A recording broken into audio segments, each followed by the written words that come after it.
ഞാൻ പ്രേംചന്ദ് ഒരു 35 വർഷം കോഴിക്കോട് മാതൃഭൂമിയിൽ ഒരു ജേർണലിസ്റ്റായിട്ട് വർക്ക് ചെയ്തു.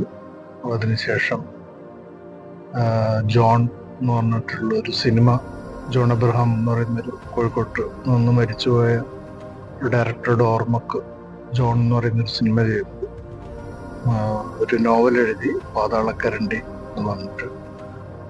ഇപ്പം കഴിഞ്ഞ മാസം നിയമസഭാ ബുക്ക് ഫെസ്റ്റിവലിൽ എൻ്റെ ഒരു കൂട്ടം ഓർമ്മകളുടെ ഒരു സമാഹാരം എന്നുള്ള നിലക്ക് കാലാന്തരം എന്നുള്ളൊരു പുസ്തകം മാധ്യമം ആണ് പുറത്തിറക്കിയത്.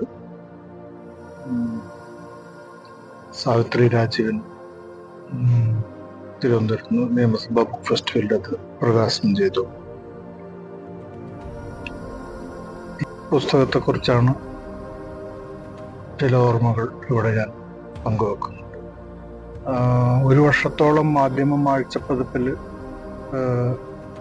ഞാൻ കടന്നുപോയ ഒരു 10-40 അല്ലെങ്കിൽ ഒരു 50 വർഷത്തെ political journey, cultural political journey document ചെയ്യാൻ വേണ്ടി നടത്തിയ ഒരു ശ്രമമാണ്. അതിൻ്റെ ഒരു പ്രധാനപ്പെട്ട അതിൻ്റെ ഒരു റീസണിങ്, അതിൻ്റെ ഒരു കാരണം ആയിട്ട് പറയാനുള്ളത്, പൊതുവിൽ കേരളത്തിലെ ജേർണലിസ്റ്റുകൾ ലോകത്തിലുള്ള എല്ലാ വിഷയങ്ങളും കൈകാര്യം ചെയ്യുന്ന ആൾക്കാരാണ്. പ്രത്യേകിച്ചിട്ട് മാതൃഭൂമിയുടെ 35 വർഷം ജേർണലിസ്റ്റ് എന്നുള്ള നിലക്കുള്ള എൻ്റെ ഒരു അനുഭവം എന്ന് പറയുന്നത്, അത്രയധികം വാസ്റ്റായിട്ടുള്ള സബ്ജക്റ്റുകൾ ജേർണലിസ്റ്റുകൾ കൈകാര്യം ചെയ്യുന്നുണ്ടെങ്കിലും അവരുടെ തൊഴിലുമായിട്ട് ബന്ധപ്പെട്ട, തൊഴിലിടവുമായിട്ട് ബന്ധപ്പെട്ട ഓർമ്മകൾ പങ്കുവെക്കാൻ ഉള്ള ഒരു വിമുഖത ജേർണലിസ്റ്റുകൾക്ക് വളരെ കഠിനമായിട്ടുണ്ട്. അതെന്തുകൊണ്ടാണ് എന്നുള്ളത് പറ്റിയിട്ടുള്ള ഒരു ആലോചനയാണ് ഒരർത്ഥത്തിൽ കാലാന്തരം എന്ന് പറയുന്ന ഒരു പുസ്തകത്തിൻ്റെ ഒരു വഴി. മറ്റൊരു വഴി, അതിൻ്റെ തൊട്ടു മുമ്പാണ് ഞാൻ പാതാളക്കരണ്ടി എന്ന് പറയുന്ന ഒരു നോവൽ എഴുതുന്നത്. അത് ഇതേപോലെ നമ്മുടെ ഒരു രാഷ്ട്രീയ ജീവിതത്തിൻ്റെയും സാമൂഹിക ജീവിതത്തിൻ്റെയും ഒക്കെ തന്നെ ഭാഗമായിട്ട് ഉള്ള ഒരു അന്വേഷണത്തിൻ്റെ ഒരു ആവിഷ്കാരമാണ് പാതാളക്കരണ്ടി എന്നുള്ള നോവൽ. അപ്പം ഈ നോവലിന് വേണ്ടിയിട്ടുള്ള ഒരു വലിയൊരു സ്പാൻ, കോഴിക്കോടിൻ്റെ ഒരു പൊളിറ്റിക്കൽ ജേണി, കമ്മ്യൂണിസ്റ്റ് പാർട്ടിയുടെ ഒരു ഹിസ്റ്ററി ആയിട്ട് ബന്ധപ്പെട്ടിട്ട് സോവിയറ്റ് യൂണിയൻ്റെ പതനം വരെ നീളുന്ന ഒരു ജേണിയുടെ ഭാഗമായിട്ടാണ് ആ നോവൽ വരുന്നത്. അതിൻ്റെ കംപ്ലീഷന് വേണ്ടിയിട്ട് മോസ്കോയിലും സെൻറ്റ് പീറ്റേഴ്സ്ബർഗിലും ഒക്കെ തന്നെ ഒരു യാത്രയും, അന്നത്തെ കൊളാപ്സിന് ശേഷമുള്ള റഷ്യൻ കമ്മ്യൂണിസ്റ്റ് പാർട്ടിയുടെ സഹായത്തോടു കൂടിയായിരുന്നു ആ യാത്ര നടത്തിയിരുന്നത്. അവിടെ കണ്ടുമുട്ടിയ അനുഭവങ്ങളും നമ്മുടെ ഓർമ്മകളും ഒക്കെ തമ്മിലുള്ള ഒരു ക്ലാഷസ് ഒക്കെ കൂടിയാണ് ഈ പാതാളക്കരണ്ടി എന്ന് പറയുന്ന നോവൽ ആവിഷ്കരിച്ചിട്ടുള്ളത്. അപ്പം അതിനു വേണ്ടിയിട്ട് അത്രയധികം വിവര ശേഖരണവും ചരിത്ര പശ്ചാത്തലവും ഒക്കെ തന്നെ ശേഖരിച്ചിട്ടുണ്ടായിരുന്നു. ആ മെമ്മറീസ് കൂടി ഒരു പ്രത്യേക രീതിയിൽ ഓർമ്മകളായി അടയാളപ്പെടുത്താൻ വേണ്ടിയിട്ടാണ് ഈ കാലാന്തരം എന്ന് പറഞ്ഞ പുസ്തകമല്ല, ഒരു പരമ്പരയായിട്ട് ആദ്യം വായിച്ചപ്പോൾ ഒരു വർഷത്തോളം എഴുതുന്നത്.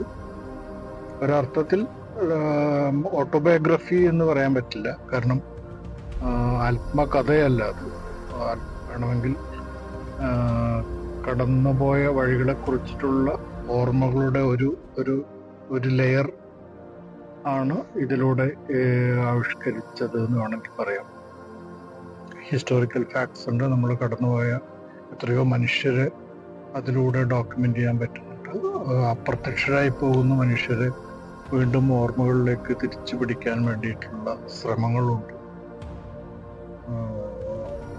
ഞാൻ കൂടി ഭാഗമാക്കായിട്ടുള്ള 1-2 സാമൂഹ്യ പ്രസ്ഥാനങ്ങളുണ്ട്. അതിലൊന്ന് കേരളത്തിലെ ജനകീയ സാംസ്കാരിക വേദിയുടെയും 80കളുടെ അടിയന്തരാവസ്ഥ കഴിഞ്ഞ ഉടനെയുള്ള ക്യാമ്പസിലേക്കാണ് ഞാനത് വിദ്യാർത്ഥി ജീവിതം തുടങ്ങുന്നത്. അപ്പം അന്നത്തെ സാമൂഹ്യ രാഷ്ട്രീയ പ്രസ്ഥാനങ്ങളായ ജനകീയ സാംസ്കാരിക വേദി, വിപ്ലവ വിദ്യാർത്ഥി സംഘടന, ഇതിൻ്റെയൊക്കെ ഒരു ചെറിയ ഒരു ഭാഗമാക്കും എന്നുള്ള നിലക്ക് ഞാനും പങ്കാളിയാവുന്നുണ്ട്. അതിനെ തുടർന്ന് സംസ്കാരവേദിയുടെ പതനത്തിന് ശേഷമാണ് ആലപ്പുഴ ചിങ്ങോലി കേന്ദ്രീകരിച്ചിട്ട് ഒരു അന്റോണിയോ ഗ്രാംഷി ഇൻസ്റ്റിറ്റ്യൂട്ടും സൊസൈറ്റി ഫോർ സോഷ്യൽ സ്റ്റഡീസ് എന്നുള്ളൊരു പഠന കേന്ദ്രവും ഒക്കെ ഉണ്ടാവുന്നത്. അതും വളരെ വളരെ കുറച്ച് മാത്രം രേഖപ്പെടുത്തപ്പെട്ടിട്ടുള്ള ഒരു സോഷ്യൽ മൂവ്മെന്റ് ആണ് ഗ്രാംഷി ഇൻസ്റ്റിറ്റ്യൂട്ടും. ഒരർത്ഥത്തിൽ കേരളത്തിൽ ഗ്രാംഷിനെ ഇൻട്രൊഡ്യൂസ് ചെയ്യുന്നതിൽ വലിയ പങ്ക് വഹിച്ച ഒരു മൂവ്മെന്റ് ആയിരുന്നു അത്.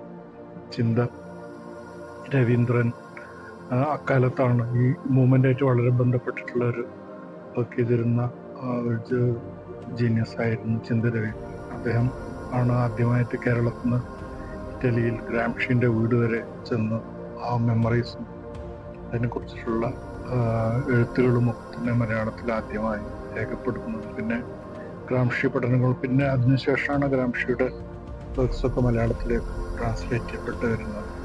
ഇങ്ങനെ പൊതുവിൽ അദൃശ്യരായ മനുഷ്യരെയും അദൃശ്യരായ സാമൂഹ്യ പ്രസ്ഥാനങ്ങളെയും ഒക്കെ തന്നെ രേഖപ്പെടുത്താൻ വേണ്ടിയിട്ട് നടത്തിയ ഒരു ശ്രമമാണ് കലാന്തരം.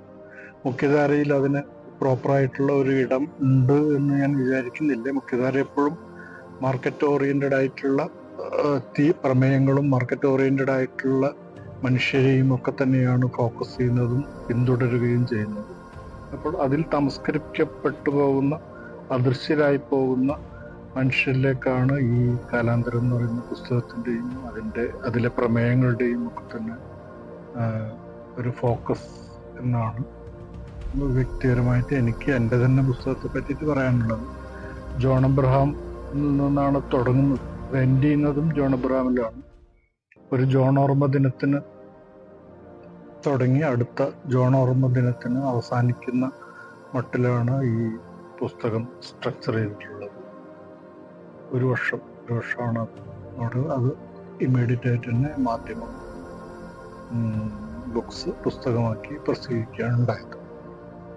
കാലാന്തരം എന്ന് പറയുന്നൊരു പുസ്തകം ഞാൻ ഡെഡിക്കേറ്റ് ചെയ്യുന്നത് എൻ്റെ ജീവിത പങ്കാളിയായ ദീദിക്കും മകൾ മുക്തക്കുമാണ്. അപ്പോൾ അതിനൊരു പ്രത്യേക കാരണമുണ്ട്. കാരണം അതിൻ്റെ മുമ്പത്തെ ഒരു 91 ഞങ്ങളുടെ മാരേജ് നടക്കുന്നത്. ദാമോദരൻ മാഷിൻ്റെ മകളാണ് ദീദി. ഒരു ഹാർഡ് കോർ ഫെമിനിസ്റ്റാണ്.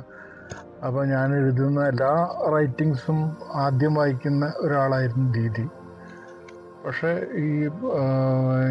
ഈ കാലാന്തരം എഴുതി തുടങ്ങിയപ്പം അത് മെമ്മേഴ്സ് ആണല്ലോ എഴുതുന്നത്. അപ്പം മെമ്മേഴ്സ് എന്ന് പറയുന്നത് ദാമോദരൻ മാഷ് പല കാലങ്ങളിലും വളരെ അപ്രിയ സത്യങ്ങൾ പറയുന്ന ഒരു ആളാണ് ദാമോദരൻ മാഷ്. അപ്പം അതുകൊണ്ട് തന്നെ മാഷ് പറയുന്ന അപ്രിയ സത്യങ്ങൾ പലപ്പോഴും പല ഭൂകമ്പങ്ങളും കോഴിക്കോട്ടെ സദസ്സുകളിലും ഒക്കെ ഉണ്ടാക്കാറുണ്ട്.